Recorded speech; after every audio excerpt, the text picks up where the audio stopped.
Emmanuel, bonjour. Bonjour Aurélie. Tu es directeur des partenariats chez Swiss Life. Est-ce que tu pourrais nous présenter ta structure? Bien sûr. Donc Swiss Life France est filiale à 100% du groupe en Suisse, qui est leader en son marché. Et on est installé en France depuis plus de 150 ans maintenant. Forte solidité financière. Et on est spécialiste de la distribution des produits vie et retraite sur le marché français. Est-ce que tu peux nous dire quel est le positionnement de Swiss Life sur le marché des CGP? Oui, alors le marché des CGP, priorité absolue du développement chez Swiss Life en France. On est installé depuis maintenant plus de 15 ans auprès de la distribution des réseaux intermédiaires que sont les conseillers en gestion de patrimoine. On a à cœur de développer bien évidemment et de continuer à développer fortement. C'est un marché qui pour nous est essentiel. Je considère aujourd'hui que les conseillers en gestion de patrimoine sont, si je veux faire une comparaison, les médecins généralistes du patrimoine des clients. Ils savent et en plus ils ont la chance de pouvoir s'entourer de spécialistes, au même titre que le ferait un médecin, pour trouver les solutions les plus adéquates et répondre le plus favorablement aux questions de leurs clients. On assiste à une forte concentration du marché des CGP et à l'apparition d'acteurs comme Astoria. Est-ce que tu peux nous dire quelle est votre vision sur cette concentration-là? On a la vision et l'organisation. Je vais commencer par l'organisation parce que c'est plus simple. On a à cœur aujourd'hui de suivre et s'adapter à l'évolution justement de ce marché de la concentration. Donc on a une équipe dédiée à cela, on met des interlocuteurs dédiés en back-office, en middle office, une offre dédiée à ces partenariats. Je pense que cette concentration, c'est la légitime suite de ce que je disais juste avant.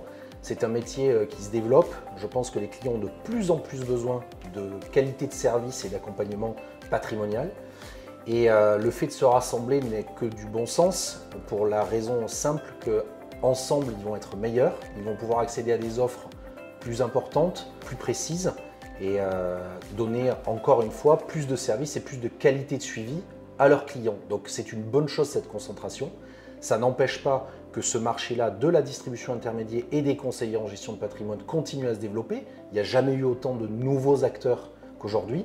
Et le fait qu'ils se concentrent nous conforte dans l'idée que c'est un bon choix qu'ils ont fait et qu'on veut faire à leur côté. Quelles sont les solutions qui vous différencient pour accompagner les acteurs comme Astoria?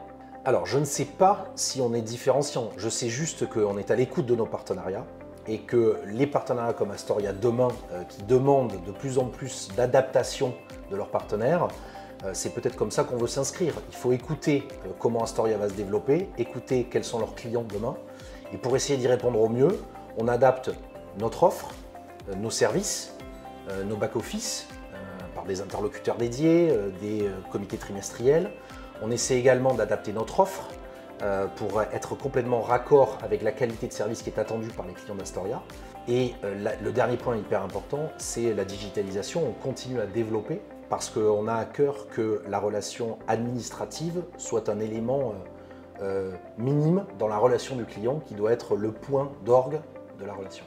Au-delà de la digitalisation que tu as évoquée tout à l'heure, est-ce que tu peux nous dire quels sont les leviers que vous utilisez pour être plus compétitif aujourd'hui?